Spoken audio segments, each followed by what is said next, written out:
자, 제 앞에 실제 법원에 제출된 서류 뭉치가 하나 놓여 있습니다.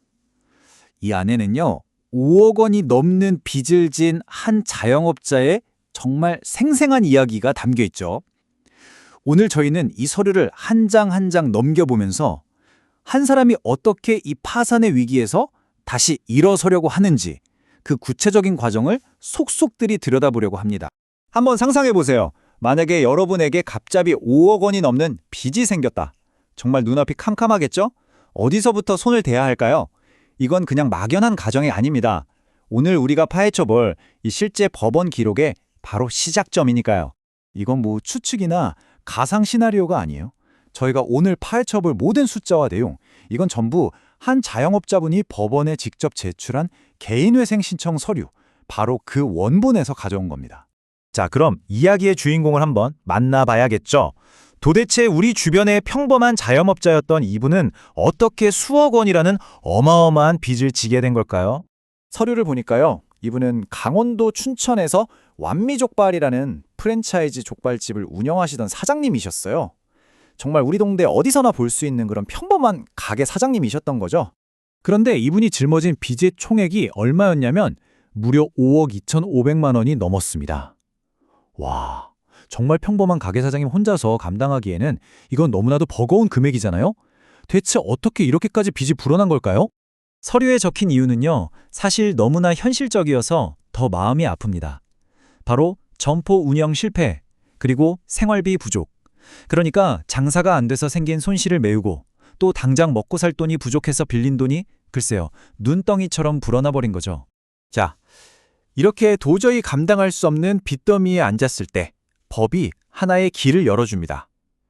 바로 개인회생이라는 제도인데요. 이게 정확히 뭔지 한번 짚고 넘어가 보죠. 개인회생, 이걸 뭐랄까? 일종의 재정재활치료라고 생각하시면 쉬워요. 이가 꾸준한 소득이 있는 사람이 법원의 도움을 받아서 빚 갚는 계획을 완전히 새로 짜는 거예요. 보통 3년에서 5년 동안 이 계획대로만 성실하게 빚을 갚아나가면 나머지 빚은 법적으로 없었던 일로 해주는 거죠. 여기서 정말 중요한 포인트가 있어요. 이건 가진 재산을 몽땅 팔아서 빚을 갚는 청산이랑은 완전히 다른 개념입니다.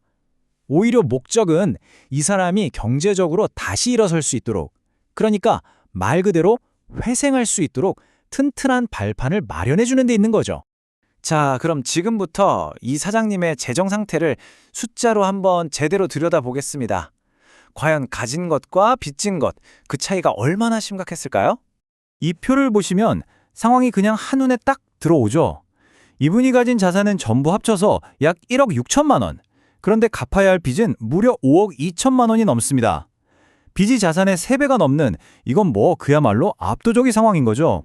빚의 내용을 조금 더 자세히 뜯어볼까요? 전체 빚 중에서 가장 큰 덩어리는 집 같은 자산을 담보로 잡고 빌린 담보부 채무였어요. 이게 약 3억 4천만 원 정도고요.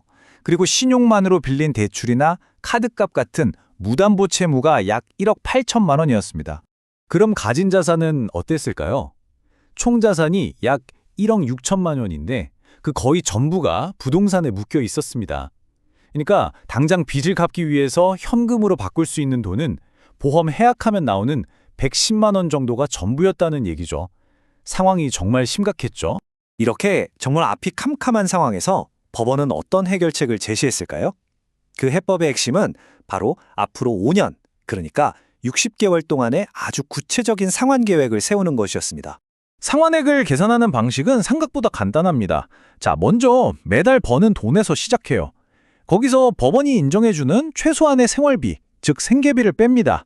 그렇게 해서 남는 돈, 그게 바로 매달 빚을 갚는 데 쓰이는 돈이 되는 거죠. 자, 실제 서류를 보니까요, 이 사장님의 한 달 평균 소득은 500만 원으로 계산이 됐습니다. 그리고 법원에서는 2인 가구 기준으로 한 달에 200만 원은 생활비로 꼭 써야 한다, 이렇게 인정을 해준 거고요. 자, 그럼 계산이 간단하죠?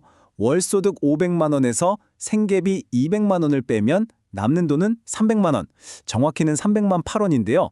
바로 이 금액이 앞으로 60개월 동안 이 사장님이 매달 갚아나가야 할 돈으로 결정된 겁니다. 자, 이 타임라인을 보시면 앞으로 5년의 여정이 한눈에 그려집니다. 2025년 8월부터 계획이 시작돼서요. 60개월, 즉 5년 동안 매달 300만 원씩 꾸준히 갚아나가는 거예요.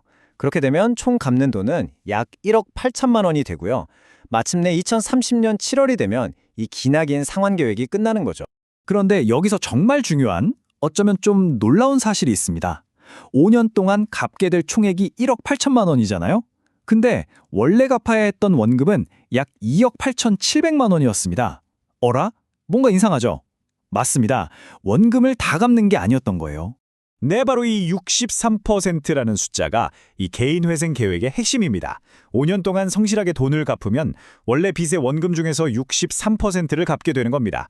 그리고 더 놀라운 건 이자는 단 1원도 갚지 않아도 된다는 거예요. 그럼 나머지 원금과 불어난 이자는 어떻게 되냐고요? 법적으로 전부 탕감, 즉 면제받게 됩니다. 자, 그럼 이런 생각이 드실 수 있어요. 아니, 돈 빌려준 사람은 무슨 죄야? 채권자한테 너무 불공평한 거 아니야?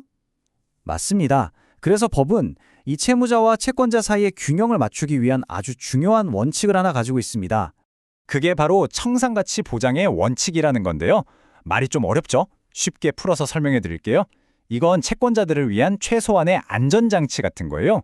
만약 이 사람이 그냥 파산해서 재산을 다 팔아치우는 것보다는 그래도 회생 절차를 밟아서 5년간 돈을 갚게 하는 게 채권자 입장에서 조금이라도 더 이득이어야 한다는 원칙입니다.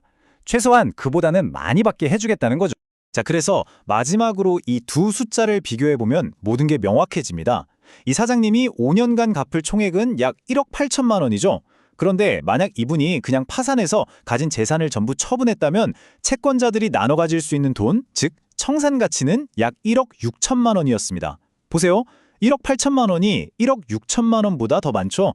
바로 이 조건이 충족됐기 때문에 법원은 이 계획이 채권자에게도 일방적으로 불리하지만은 않다고 판단하고 허가해 준 겁니다. 결과적으로 이 자영업자분은 5년 동안 성실하게 빚을 갚으면 다시 일어설 수 있는 말 그대로 두 번째 기회를 얻게 된 겁니다. 반면에 돈을 빌려준 채권자들은 원금의 일부를 돌려받지 못하게 됐죠.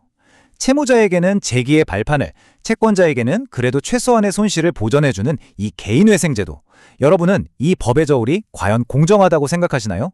이 질문을 끝으로 오늘 분석을 마치겠습니다.